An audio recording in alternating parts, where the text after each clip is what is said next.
Something sat on my bed last night. I know because I woke to find the indentation in my pillow still warm, shaped like a head that wasn't quite human. The muddy footprints leading from my front door stopped at the edge of my mattress, as if whatever made them simply climbed in and vanished. I bought this house 3 weeks ago. Yesterday, I found a note hidden in the kitchen cabinet. It has a list of rules. Tonight, I understand why the last owner disappeared. The key stuck in the lock longer than it should have. I jiggled it twice before the deadbolt finally turned with a reluctant click. The door swung inward on hinges that groaned like they'd forgotten how to move. Inside, the air smelled stale. Dust hung in the afternoon light slanting through crooked blinds. This was home now. I set my backpack on the bare hardwood and looked around the empty living room. The listing photos had made it seem bigger. In person, the walls felt close. The ceiling pressed down just slightly, not enough to be obvious, but enough to notice if you paid attention. I paid attention. The real estate agent had called it a charming fixer-upper with character. That was code for cheap because nobody wants it. After 2 years saving in a studio apartment with paper-thin walls, I'd take what I could afford. Besides, the quiet street and overgrown yard had a certain appeal. Privacy. Space to think. I walked through the living room into the dining area. The floorboards creaked under my weight, announcing each step. The kitchen waited beyond, small but functional. Yellow linoleum curled at the edges. The appliances were ancient, but the listing promised they worked. I opened the fridge. Empty and clean. The freezer smelled faintly of old ice. The cabinets were mostly bare. A few forgotten spice jars lined one shelf, their labels faded and unreadable. I opened the one above the stove to check the space. That's when I saw it. A folded piece of paper taped to the back panel. I reached in and peeled it free. The tape made a soft, ripping sound. The paper felt thin, almost brittle, like it had been there a while. I unfolded it carefully. The handwriting was rushed but legible. Whoever wrote this had been in a hurry. House rules. Lock the front door at exactly 12:04 a.m. every night. Never answer when someone knocks on Fridays at 7:30 p.m. If you hear footsteps on the roof after 1 a.m., stay in bed with your eyes closed. Do not look out any windows between 1:12 and 1:18 a.m. If you find a black cat inside the house, feed it and let it out before midnight. I read through the list twice. Then I laughed. Someone had a weird sense of humor. Maybe the previous tenant thought they'd leave a little welcome gift for whoever moved in next. The specificity made it funnier. Exactly 12:04, precisely 7:30 on Fridays. The narrow window from 1:12 to 1:18. It was oddly detailed for a joke. Still, that's all it was. A joke. I crumpled the paper and tossed it in the trash can under the sink. The rest of the afternoon passed in a blur of unpacking. I dragged boxes from my car, arranged furniture in the living room, and set up my bed in the master bedroom. The bathroom needed scrubbing. The windows needed washing. But those could wait until tomorrow. By evening, my body ached from lifting and carrying. I ordered pizza from a place that came up on my phone. The delivery guy arrived exactly on time. I tipped him well and took the box to the kitchen counter. I ate standing up, staring out the small window at the backyard. The sun was setting behind the trees. Long shadows stretched across the patchy grass. That list popped back into my mind as I chewed. The specificity still bothered me. Who would go to that much trouble for a prank? And why leave it taped inside a cabinet where it might never be found? I pushed the thought away and finished my pizza. After washing up, I changed into sweatpants and a t-shirt. The day's exhaustion hit me all at once. My eyelids felt heavy. My limbs felt like lead. I checked the time on my phone. Not even 9 o'clock, but my body was done. I turned off the lights and made sure the front door was locked before heading to bed. The house creaked around me as I crawled under the covers. The mattress felt good after 2 nights in cheap motels. As I drifted off, I had a fleeting thought about those rules. Lock the door at 12:04. Don't answer on Fridays at 7:30. Don't look out windows at 1:12. Ridiculous. I turned over and pulled the blanket higher. Tomorrow I'd start making this place feel like home. Tonight, I just needed sleep. My eyes snapped open in complete darkness. The clock on my nightstand glowed red. 12:04 a.m. I lay perfectly still, listening. That's when I heard it, the soft creak of the front door opening. Not just unlocking, opening. The hinges groaned quietly as the door swung inward, followed by the faint whoosh of cool air rushing into the house. My heart kicked against my ribs. I sat up slowly, straining to hear anything else. Footsteps, voices, movement. Nothing came. Just the hollow quiet pressing against my eardrums. "Hello?" I called out weakly. No response. I grabbed my phone from the nightstand and turned on the flashlight. The beam cut through the darkness as I crept down the hallway. Every floorboard seemed to groan under my weight. The living room appeared empty when I reached it. My unpacked boxes sat where I'd left them. The couch stood in the middle of the room.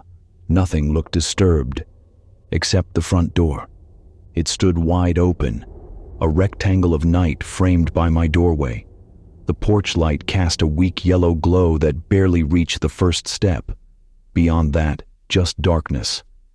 I moved cautiously to the threshold and poked my head out. The street was deserted.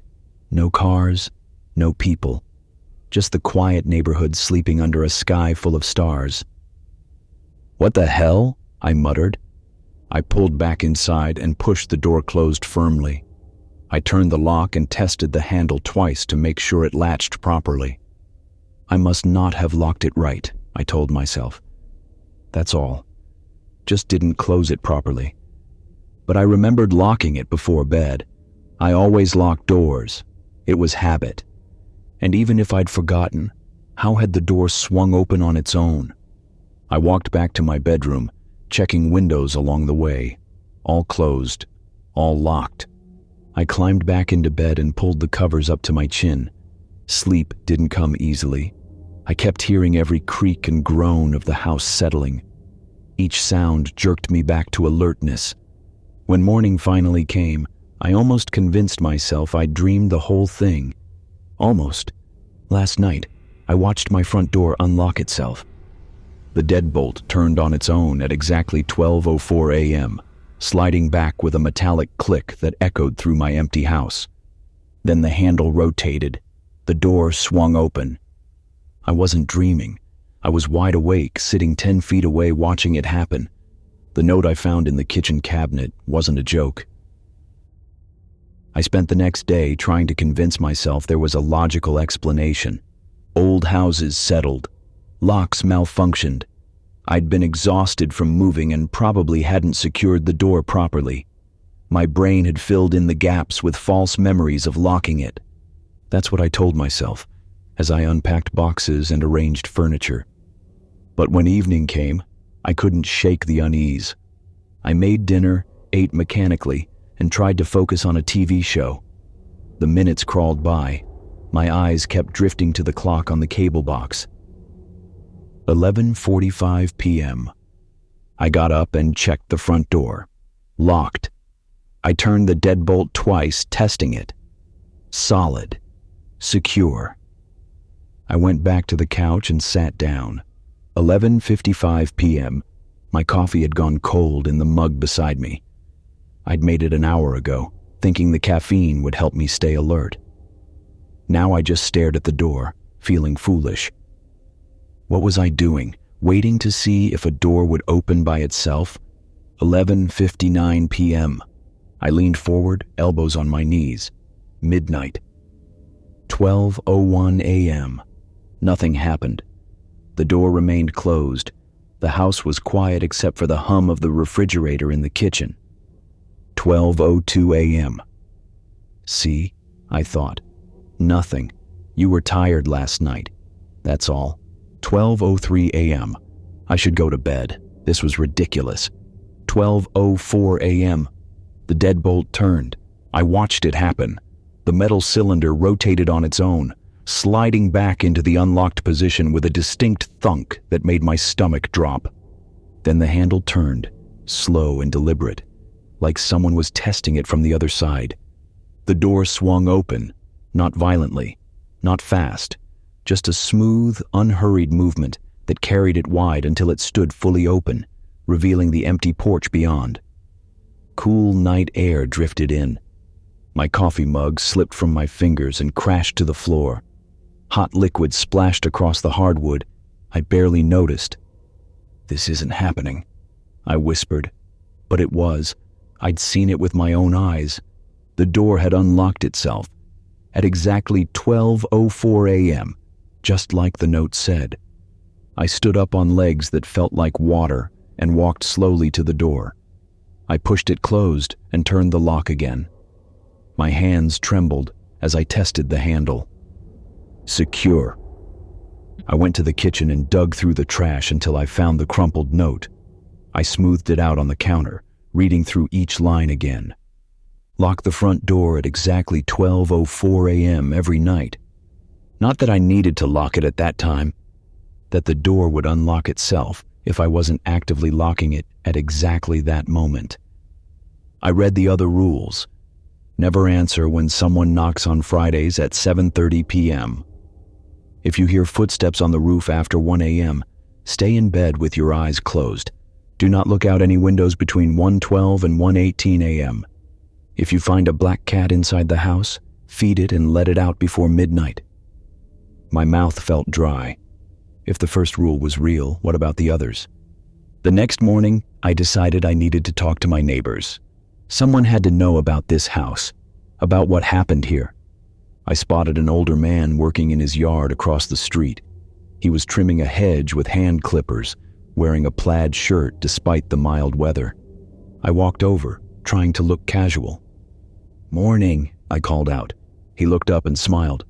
"Morning. You must be the new fellow who moved into the Harmon place." "Yeah, that's me. I'm Sam." I extended my hand. He set down his clippers and shook my hand firmly. "Bill Jensen. Been living here going on 15 years now. Welcome to the neighborhood." "Thanks. Seems like a quiet street." "Usually is." Bill picked up his clippers again. "How are you settling in?" I hesitated. "Pretty good. Still getting used to the place. You mentioned the Harmon place. Was Harmon the last person who lived there?" Bill's clipping slowed. "Michael Harmon. Young guy, worked from home doing something with computers." He glanced up at me, his expression careful. "Left about 6 months ago. Real sudden." "Sudden how?" Bill set the clippers down again. "Started acting strange after a few months living there. Kept odd hours. Put up all these cameras around the property.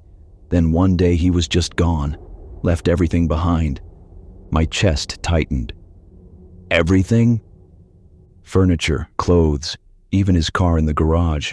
The real estate company finally cleared it all out a couple months back." Bill studied my face. "You got a good deal on it, I imagine." "Yeah, the price was low." Bill nodded slowly. "There's a reason for that." "What reason?" He picked up his clippers but didn't start cutting. "House has a reputation. People don't stay long. Been that way for years, long before I moved here." He paused. "Michael wasn't the first to leave in a hurry." "What happened to him? Did anyone find out where he went?"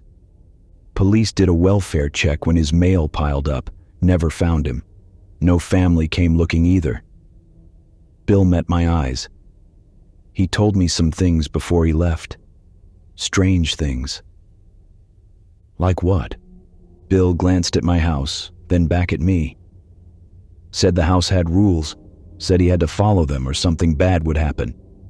He shook his head. "Poor guy was working too much, sleeping too little. Started seeing things that weren't there." My throat felt tight. "What kind of rules?" "Never said exactly. Just that he had to do certain things at certain times. Had alarms set on his phone for the middle of the night." Bill gave me a reassuring smile. Old houses make noises. Pipes bang. Foundations settle. Easy to let your imagination run wild if you're not careful. "Right," I managed to say. "You strike me as a practical fellow," Bill said. "I'm sure you'll be fine. Just don't let the place get in your head like Michael did." I thanked him and walked back to my house, feeling his eyes on my back the whole way. Inside, I sat at the kitchen table with the list of rules in front of me. Michael Harmon. That must have been who wrote these. He'd figured out the pattern and tried to warn whoever came next. But why had he left? If the rules worked, if following them kept him safe, why run? I thought about what Bill had said. Michael had lasted a few months before leaving everything behind. What had changed? What had made staying impossible, even with the rules? Friday came. I'd been following the first rule religiously. Every night at exactly 12:04 a.m., I stood at the front door with my hand on the deadbolt. I could feel something trying to turn it from the other side, a steady pressure that built and then released after about a minute. As long as I held it locked during that window, the door stayed closed. Now I sat in my living room at 7:25 p.m., watching the minutes count down on my phone. Never answer when someone knocks on Fridays at 7:30 p.m. Would anything actually happen? Or was this another coincidence, like the door? 7:28 p.m. I moved to the window and carefully adjusted the blinds so I could see the front porch without being obvious. 7:29 p.m. My heart rate picked up. I told myself I was being ridiculous. Nothing was going to happen. 7:30 p.m. 3 soft knocks sounded on my front door. I froze. The knocks came again, gentle, patient. I moved closer to the window and peered through the gap in the blinds. A girl stood on my porch. She looked about 9 or 10 years old. She wore a simple white dress that seemed too thin for the cool evening. Her dark hair hung in 2 neat braids. And her smile. Her smile was wrong. Too wide, too many teeth showing. It stretched her face in a way that made my skin crawl. She knocked again. 3 precise taps. "I know you're in there," she called out in a sing-song voice. "Won't you please let me in?" I backed away from the window. "Please," she said again. "I'm so cold out here. I just want to come inside for a little while." Her voice sounded young, innocent, but there was something underneath it, something that made the hair on my arms stand up. I sat on the couch and pressed my hands over my ears. The knocking became more insistent. "It's not polite to ignore guests," she said, her voice taking on an edge. "Please open the door." Minutes passed. Her pleas grew more desperate. "You have to let me in," she cried. "Please, I'm so hungry." Hungry, not cold, not lonely. Hungry. The word made my blood run cold. The knocking turned to pounding. The whole door shook in its frame. I grabbed my phone, ready to call the police. But what would I say? There's a little girl at my door, and I think she might not be human? After what felt like hours, but was probably 20 minutes, the pounding stopped. Silence fell over the house. I waited 5 more minutes before cautiously approaching the window. The porch was empty. The girl was gone. I sank down onto the floor, my back against the wall. The rules were real. All of them. I pulled the note from my pocket and read through the remaining rules I hadn't tested yet. If you hear footsteps on the roof after 1 a.m., stay in bed with your eyes closed. Do not look out any windows between 1:12 and 1:18 a.m. If you find a black cat inside the house, feed it and let it out before midnight. I didn't know what would happen if I broke these rules, and I had no desire to find out. Whatever was happening in this house, whatever had driven Michael Harmon to flee in the middle of the night, leaving everything behind, it was real. And now it was my problem. The footsteps started at 1:03 a.m., slow, deliberate, directly above my head. Something was walking back and forth across my roof, and the ceiling creaked under its weight. I kept my eyes squeezed shut, following the third rule, even as whatever was up there paused directly above my bed. The silence that followed was worse than the sound. I couldn't sleep. Even knowing the rules, even following them exactly, the tension of waiting made rest impossible. I lay in bed staring at the ceiling, counting the minutes until the next critical time. 12:04 a.m. had come and gone. I'd held the deadbolt locked while something on the other side tried to turn it. The pressure had been stronger tonight, more insistent. Now it was 12:47 a.m., 13 minutes until roof time. I set an alarm on my phone just in case I drifted off. The last thing I needed was to wake up at the wrong moment and instinctively look around. Stay in bed with your eyes closed if you hear footsteps on the roof after 1 a.m. The rule was specific. It didn't say the footsteps would definitely come, just what to do if they did. Maybe tonight would be quiet. Maybe I'd get lucky.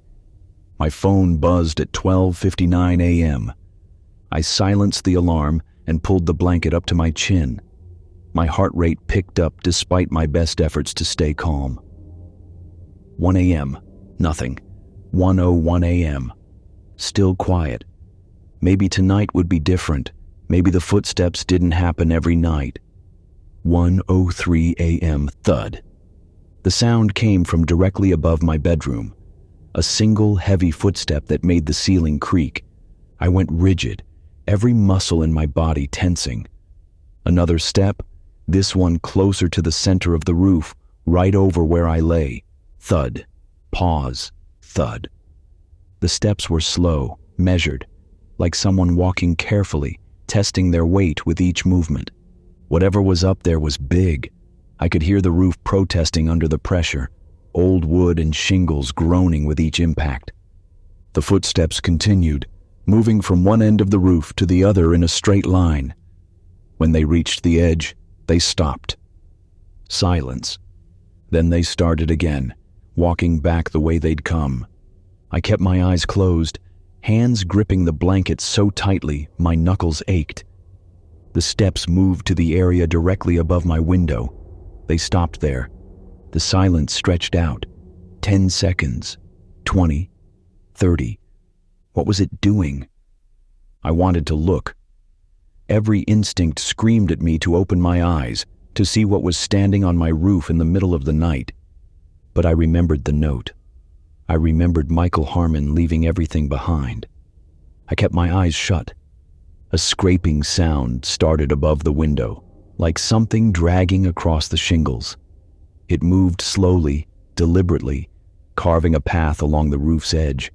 Then the footsteps resumed, moving away from my window toward the other side of the house.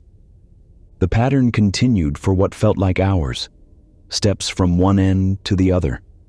Long pauses, that occasional scraping sound. I lay there, breathing as quietly as possible, counting each footfall. Eventually, I must have drifted off despite my fear. When I opened my eyes again, sunlight streamed through the window and birds chirped outside. The clock read 7:18 a.m. The footsteps had stopped. I spent the morning researching the house. Property records showed it had been built in 1967. The original owners, the Carters, had lived here for nearly 20 years before selling. After that, the ownership pattern became erratic. Short stays, months, not years. I found 3 names that stood out, all from the last decade. Thomas Webb, Elena Russo, Marcus Chen. I searched for them online, adding Bend, Oregon, and obituary to each name. Thomas Webb's obituary appeared first. Died 3 years ago at age 32. The brief notice mentioned he passed away unexpectedly at his home. No cause of death listed. Services were private. The address matched mine. Elena Russo's death had made the local news. Woman found dead in bedroom, no signs of trauma. The article was short. She'd been 28, worked as a graphic designer, and had moved to Bend 6 months before her death. A friend found her when she didn't show up for a scheduled lunch. The medical examiner ruled it sudden cardiac arrest, though friends insisted she had no heart problems. Time of death, approximately 1:30 a.m., right when the footsteps would be happening. Marcus Chen's story was different. He'd disappeared. The police report was brief. He'd been reported missing by his employer when he stopped showing up for work. His car was in the garage. His belongings were in the house, but Marcus himself was gone. No body ever found. The last confirmed sighting was at a grocery store 3 days before the missing person report. After that, nothing. I sat back from my laptop, a cold feeling spreading through my chest. 3 people, 3 deaths or disappearances, all from this house. And Michael Harmon, who'd written the rules, had been smart enough to leave before becoming number 4. How many others had there been over the years? How many people had died or vanished in this house before anyone started paying attention to the pattern? That afternoon, I went back to see Bill Jensen. He was washing his car in the driveway, humming softly to himself. "Bill," I called out as I approached, "can I ask you something?" He turned, squinting against the sun. "Sure thing, Sam. What's on your mind?" "The people who lived in my house before Michael Harmon. Do you remember any of them?" Bill's expression shifted. He set down his sponge. "Why are you asking?" "Just curious about the history." He studied me for a long moment. "There was a young man, Thomas something, quiet guy, kept to himself." Bill paused. "Found him dead on the front lawn one morning, 3, maybe 4 years ago." My stomach tightened. "On the lawn?" "Yeah, right by the front steps. Police said it was a heart attack, but..." Bill trailed off. "But what?" "He was in his pajamas, middle of the night, no shoes, like he'd run outside in a panic." Bill shook his head. "And his face. My wife saw him before the ambulance came. She said he looked terrified, absolutely terrified." I thought about the first rule. Lock the door at 12:04 a.m. Had Thomas heard the door open? Had he gone to investigate? Had something come inside? "There was a woman after him," Bill continued. "Elena, sweet girl. She died in her sleep, they said, but she'd only been there a few months." "And then Marcus." Bill's face grew somber. "Marcus. Now that was strange. One day he was there, next day he wasn't. Left everything behind. Police searched for weeks, never found a trace." "Do you think something happened to him in the house?" Bill looked at me carefully. "I think that house has a darkness to it. I don't know why. I don't know what causes it. But people go in there and things happen." He picked up his sponge again. "Michael knew it too, that's why he left." "Did he tell you he was leaving?" "Not in so many words, but I saw him loading his car one morning, just a single bag. He looked exhausted, haunted." Bill wrung out the sponge. "I asked if everything was okay. He said he couldn't stay another night, that he'd followed the rules as long as he could, but it wasn't enough anymore." "What did he mean, it wasn't enough?" Bill shrugged. "I asked him the same thing. He just said the house was changing, getting stronger, that the rules only worked for a while, and then..." He trailed off. "And then what?" "He didn't finish, just got in his car and drove away." Bill met my eyes. "That was 6 months ago. Haven't seen or heard from him since." I walked back to my house slowly, Bill's words echoing in my mind. The rules only worked for a while. Then what? "I found the black cat on a Tuesday.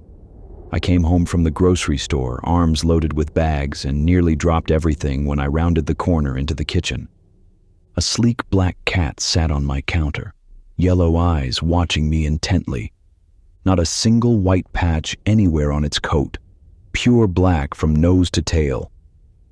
"How did you get in here?" I asked. The cat just stared. I set down the groceries and checked all the doors and windows. Everything was locked, just as I'd left it. There was no way the cat could have gotten inside, unless the house wanted it here. Rule 5. If you find a black cat inside the house, feed it and let it out before midnight. I looked at the clock on the microwave. 6:47 p.m. I had time, but the rule's implication was clear. If I didn't get the cat out before midnight, something bad would happen. I put away the groceries while the cat tracked my every movement with those unblinking yellow eyes. When I finished, I opened a can of tuna and placed it on a small plate. "Here you go," I said, setting it on the floor. The cat jumped down gracefully and began to eat, its pink tongue darting out to lap up the fish. I watched it, wondering what would happen if I just opened the door right now and let it out. But the rule was specific: feed and release. I had to do both. After finishing, the cat groomed itself thoroughly, licking its paws and washing its face. Then it wandered around my house like it owned the place. I followed it nervously, glancing at the clock every few minutes. 9:30 p.m., 10:15 p.m., 11 p.m. The cat showed no interest in leaving.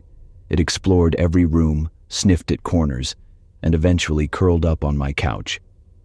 "Come on," I said at 11:30, holding the front door open. "You need to go." The cat opened one eye, looked at me, then closed it again. My hands started to sweat. 11:45 p.m. "Please," I said, approaching the couch. "You have to leave." The cat suddenly stood, stretched, and hopped down.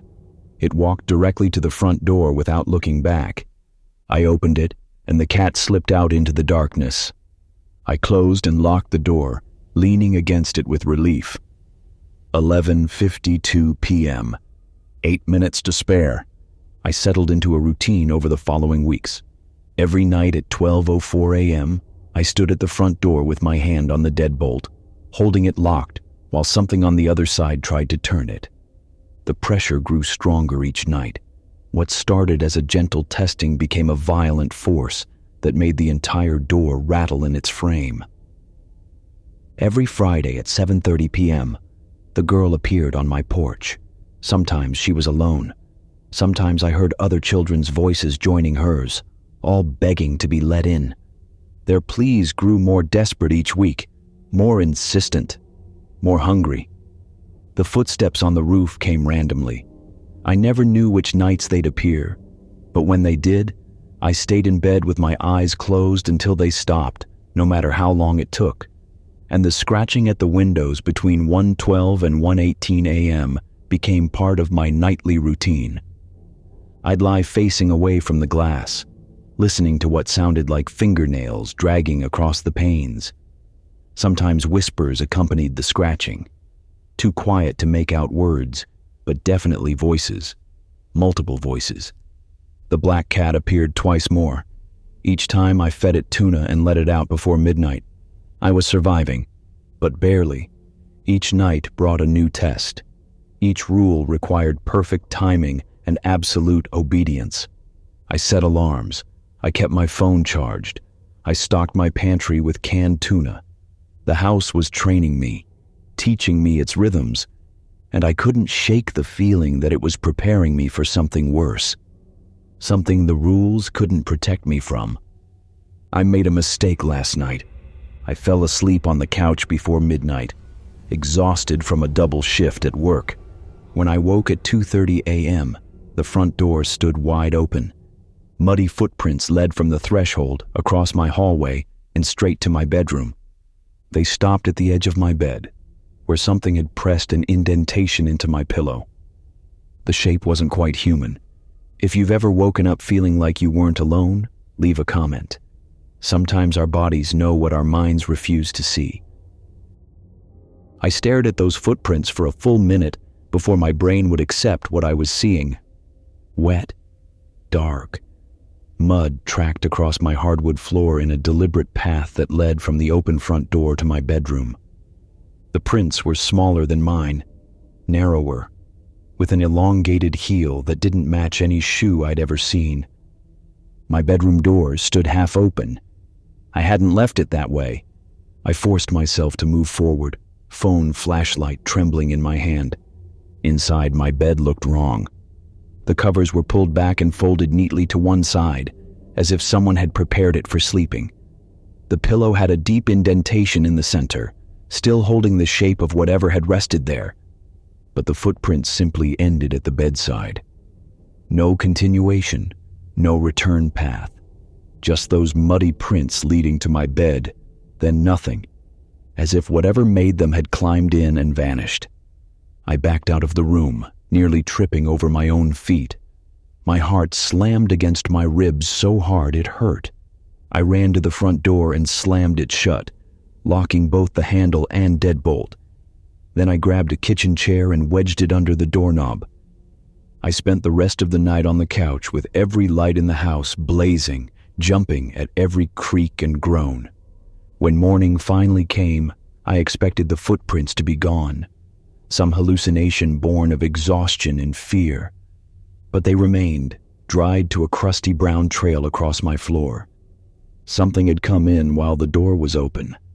Something had been in my bed. I called in sick to work. I couldn't leave, not until I figured out what to do. The muddy footprints mocked me from the hallway.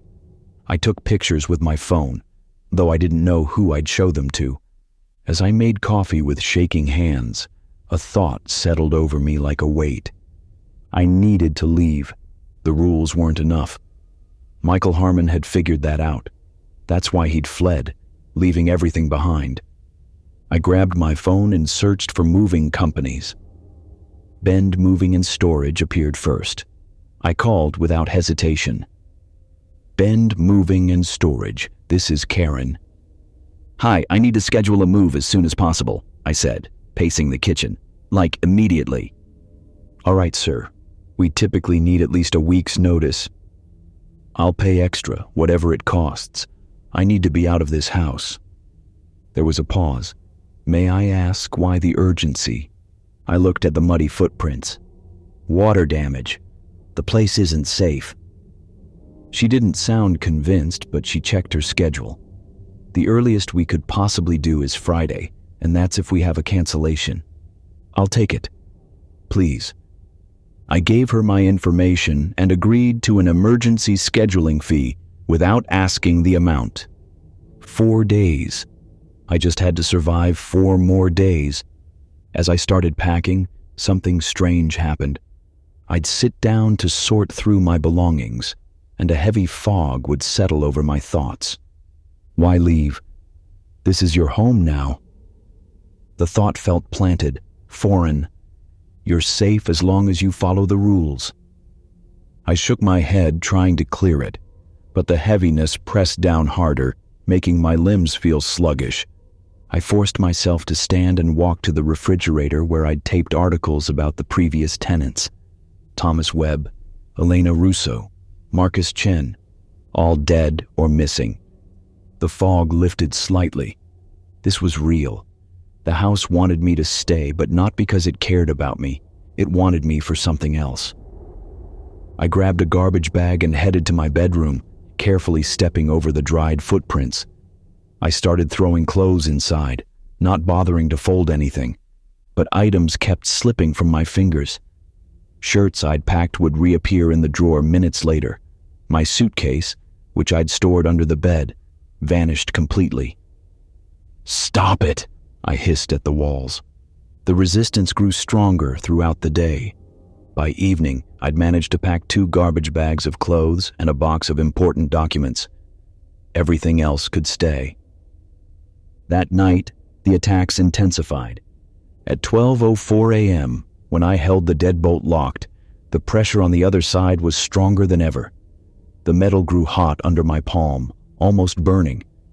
The door shuddered so violently, I thought the hinges might tear free. I gritted my teeth and held tight until the pressure finally stopped. At 1:03 a.m., the footsteps on the roof were different. Not measured and deliberate, but frantic.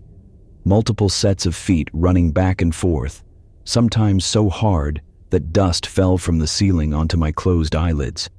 I kept my eyes shut, following the rule. even as the entire house seemed to shake. At 1:12 a.m., the scratching at my window became violent. Not fingernails anymore, but what sounded like claws or metal tools digging into the glass. The whispers grew louder, more distinct. "He's leaving. We can't let him. Break it. Not allowed. Find another way."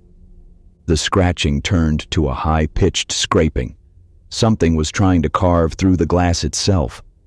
I pulled the pillow over my head and counted the seconds until 1:18 a.m. When my alarm finally signaled the end of window time, I looked. Deep scratches covered the glass, and there, etched into the window, were words. STAY.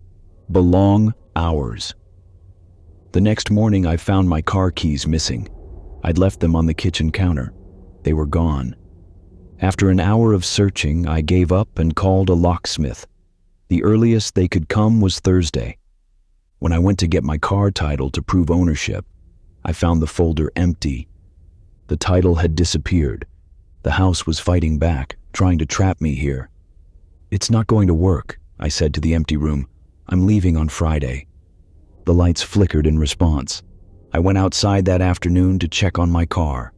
All 4 tires had been slashed. Not just flat, destroyed. The rubber hung in shreds, carved with long, deliberate cuts that looked like claw marks. I stood there staring, my hands trembling. 4 days until the movers came. 4 days to get out of here. But the house was doing everything it could to keep me trapped. Back inside, I tried calling the moving company to confirm my appointment. The call went straight to a busy signal. I tried again. Same thing. I sent an email instead, begging them to confirm they were still coming Friday. No response. That night, as I prepared for the usual routine of rules and alarms, I noticed something new. The walls were closer than they'd been that morning. Not much, just an inch or two, but enough to notice if you paid attention. The house was contracting around me. At 7:30 p.m. on Friday, the knocking started, but this time was different. The sound came from every door and window simultaneously, as if a crowd surrounded the house. "Please let me in," came the girl's voice from the front porch. "We want to play," said another voice from the back door. "Don't you want friends?" called a third from the kitchen window. "We're so hungry," whispered a fourth from the living room. I pressed my hands over my ears, but the voices multiplied. 20, 30, maybe more. All children, all begging. "Don't leave us. We've been waiting for you. The house chose you. You belong here now." The pounding grew violent. Windows rattled. The front door shook so hard the chair I'd wedged under the knob fell away. I curled into a ball on the couch, eyes squeezed shut. At exactly 8 p.m., everything stopped. The silence that followed felt almost worse than the noise. I didn't sleep that night. I sat on the couch with my 2 garbage bags of belongings beside me, watching the minutes tick by. At 12:04 a.m., I held the deadbolt locked as something on the other side tried to rip the door from its hinges. At 1:03 a.m., the footsteps on the roof sounded like a stampede. At 1:12 a.m., the scratching at the windows grew so violent that cracks spiderwebbed across the glass. The house was escalating, getting desperate. It knew I was planning to leave, and it was doing everything it could to stop me. Thursday morning, my phone rang. "Mr. Hayes?" a woman's voice said. "This is Karen from Bend Moving and Storage." Relief flooded through me. "Yes, thank God. Are we still on for tomorrow?" "I'm calling because we need to reschedule. Our truck broke down and—" "No," I said firmly. "No, I'll pay double, triple, whatever it takes. You have to come tomorrow." "Sir, I understand your urgency, but—" "You don't understand. I need to get out of this house. Tomorrow. Please." There was a long pause. "Let me see what I can do. I'll call you back." She hung up. I stared at my phone, waiting. An hour passed, 2 hours, 3. She didn't call back. I tried calling the company. Busy signal. I tried emailing. No response. The house had cut me off. That evening, I made a decision. I couldn't wait for the movers. I couldn't trust that they'd ever actually arrive. I needed to leave now. Tonight. I grabbed my 2 garbage bags and walked to the front door. As soon as I stepped outside, a wave of dread hit me so hard I staggered. My stomach turned over. My vision blurred. My heart pounded like it would explode. I took another step forward and the nausea intensified.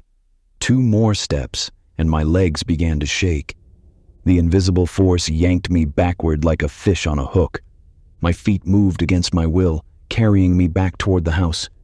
I fought against it, digging my heels into the gravel, but it was like trying to resist a powerful current. The moment I crossed back inside, the symptoms eased. The nausea faded. My vision cleared. My heart rate slowed. I sank to the floor, catching my breath. The house had me on a leash. This was why Michael had left everything behind. Why he'd disappeared without a trace. The house wouldn't let you take anything. Maybe it wouldn't let you leave at all unless you broke free completely. I thought about Bill's words. He said the rules only worked for a while, and then the house would take you. I looked at my 2 garbage bags, my wallet, my phone. None of it mattered if I couldn't walk away. I stood up slowly, leaving everything behind. This time I wouldn't bring anything. I walked to the door, took a deep breath, and stepped outside. The resistance came immediately. The nausea, the dread, the physical pull dragging me back. But this time I didn't stop. I forced myself forward, one agonizing step at a time. 10 feet from the property line, I couldn't breathe. My vision tunneled. Blood trickled from my nose. I fell to my knees, gasping. But I wouldn't give up. I thought about Thomas Webb, found dead on the lawn. Elena Russo, dying in her bed. Marcus Chen, vanishing without a trace. I wouldn't be next. I forced myself up and took another step. Then another. At the very edge of the property, I felt it. A barrier. A physical wall pressing against me. I closed my eyes and pushed forward with everything I had. Something snapped. The pain was intense but brief. A burning sensation in my chest that flared and vanished. I staggered forward, suddenly free. The resistance was gone. The nausea disappeared. I'd broken through. Behind me, I heard it. A high, piercing sound that started as a wail and rose to a scream. A woman's voice, filled with fury and loss. The house was screaming. I ran. I'm writing this from a motel 3 states away. I've been running for 2 weeks, never staying in one place more than a night. Because last night, I found something waiting in my room. A folded piece of paper on the nightstand. When I opened it, my hands started shaking. It was a new list, 5 new rules, written in the same handwriting as before. The house followed me. If you've made it this far, drop a comment.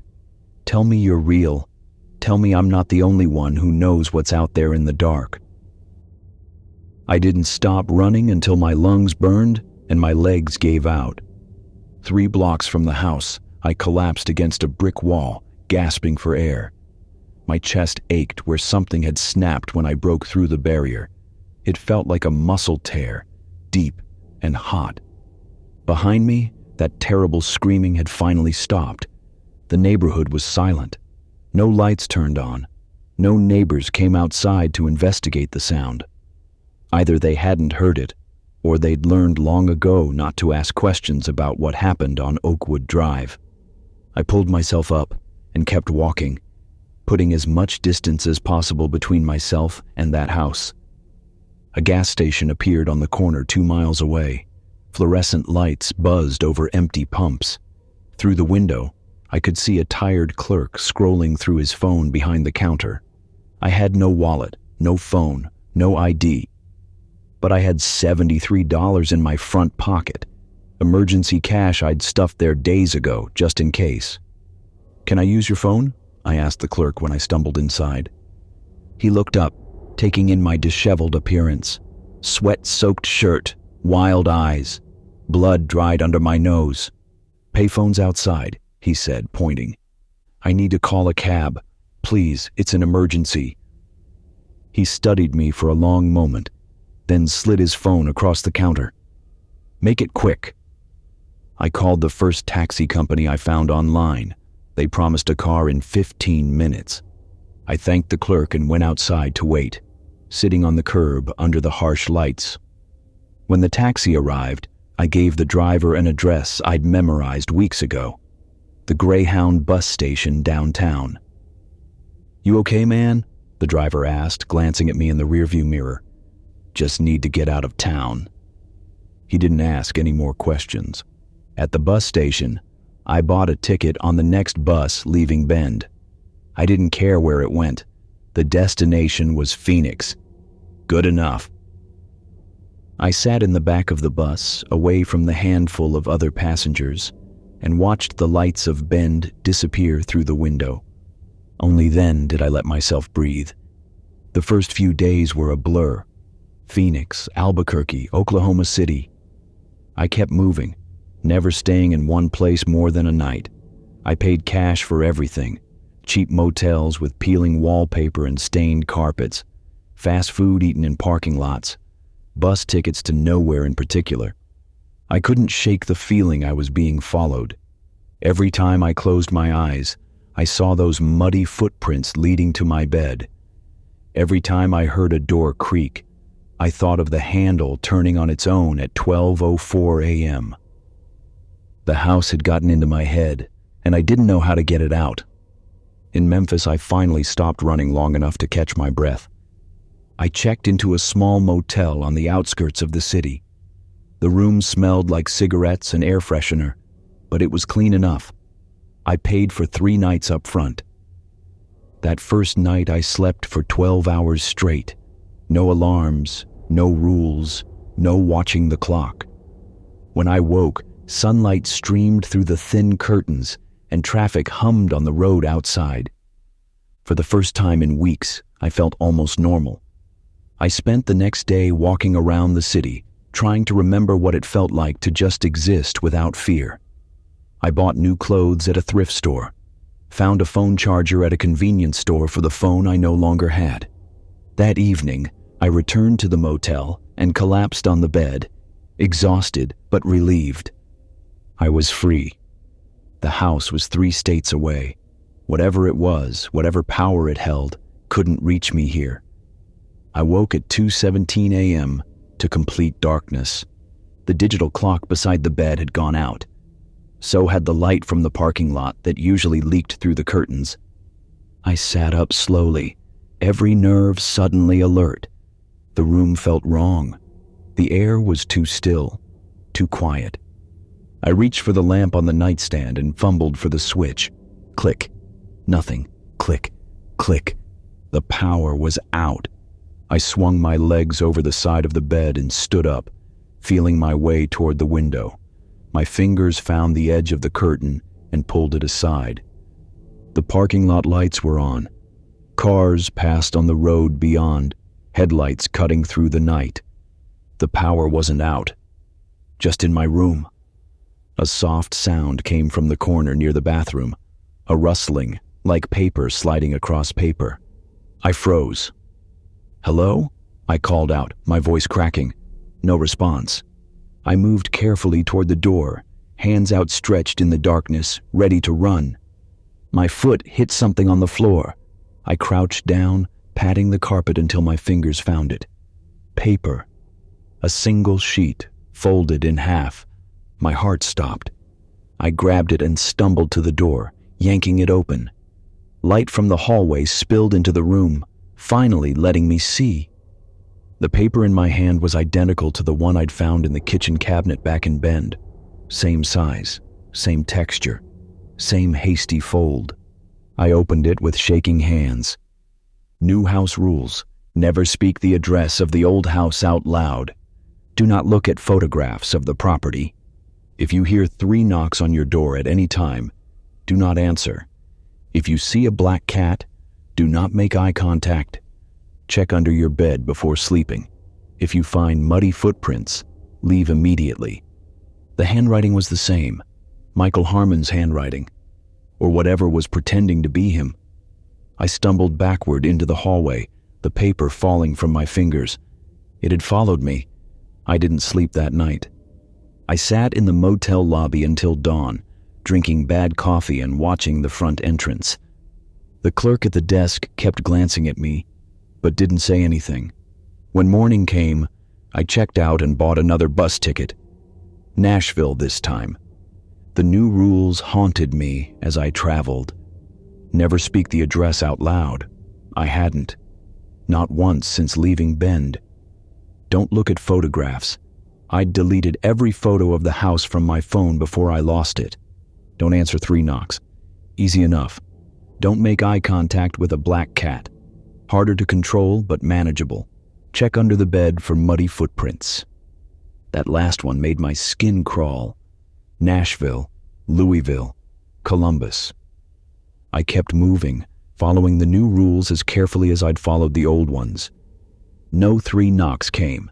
No black cat crossed my path. But every night, before climbing into bed, I got down on my hands and knees and checked underneath. Every night, the space was empty, until it wasn't. 2 weeks after leaving Bend, I was in a motel outside Pittsburgh. The room was nicer than usual. I'd started picking up day work, construction jobs that paid cash, and I could afford to spend a little more on lodging.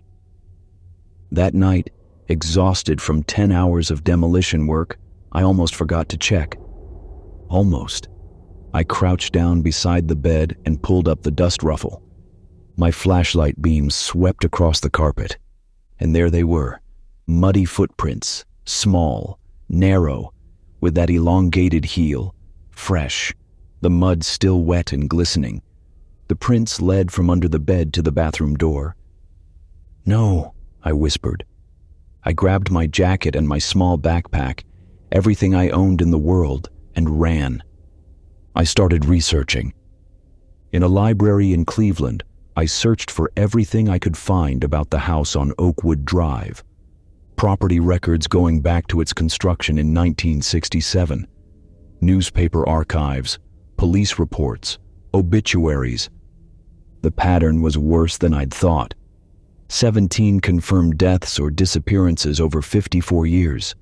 That was just the ones that made the news. How many others had simply vanished without anyone noticing? How many had run like me, only to find the house following them? I found an article from 1973 about a woman named Patricia Marsh, who'd lived in the house for 3 months before drowning in a hotel bathtub in Seattle. She'd moved there to escape disturbances at her home in Bend. In 1989, Daniel Cross died in a car accident in Denver, 2 weeks after abandoning the house and all his possessions. In 2003, Yuki Tanaka disappeared while traveling through Canada. Her last known location was a motel in Vancouver. She'd fled Bend 6 days earlier. The house didn't let go. Even if you escaped, even if you followed the rules, eventually it found you. And when it did, you died. I'm writing this from a motel outside Detroit. It's been 3 weeks since I left Bend. Last night I heard 3 soft knocks on my door at 11:47 p.m. I didn't answer. This morning, I found a black cat sitting in the hallway outside my room. It stared at me with yellow eyes. I looked away quickly and walked past it. Tonight, when I checked under the bed, there were no footprints, but I did find something else, a photograph. It showed my house in Bend, the one on Oakwood Drive, taken from the street at night, with all the lights on inside. And in the window, I could see a figure. Dark, indistinct, but definitely human-shaped. Standing in what used to be my living room, looking out. I turned the photo over. On the back, in that same rushed handwriting, was a message, "Coming soon." I don't know what to do anymore. The rules help, but they're not enough. Just like Michael Harmon said, the house is patient. It will wait. it will follow, and eventually it will take what it wants. I've thought about going back, confronting whatever is in that house, but I know that's what it wants. It's trying to lure me back. I've thought about running forever, but how long can anyone run? How long before exhaustion makes me slip up? Before I forget to check under a bed, or accidentally make eye contact with the wrong cat? I've thought about ending it myself, on my own terms, but that feels like letting it win. So I keep moving, I keep following the rules, and I keep hoping that somewhere, somehow, there's a way to break free for good. If you're reading this, and you ever see a house for sale that seems too cheap, too good to be true, walk away. If you move somewhere new and find a list of rules hidden in a cabinet, leave immediately. And if you ever hear 3 soft knocks on your door in the middle of the night, don't answer. Because some houses don't want tenants. They want prisoners. And once they choose you, they never let go. I have to go now. Someone's knocking on my door 3 times. Thank you for listening to this 5-part story. If you made it all the way to the end, drop a comment below and let me know what time it is where you are. Share your thoughts about the rules, about Sam's fate, or about any strange experiences you've had with places that felt wrong. Your comments and engagement help this channel grow and bring you more stories just like this one. Until next time, sleep well, if you can. And remember, always read the fine print before you sign a lease.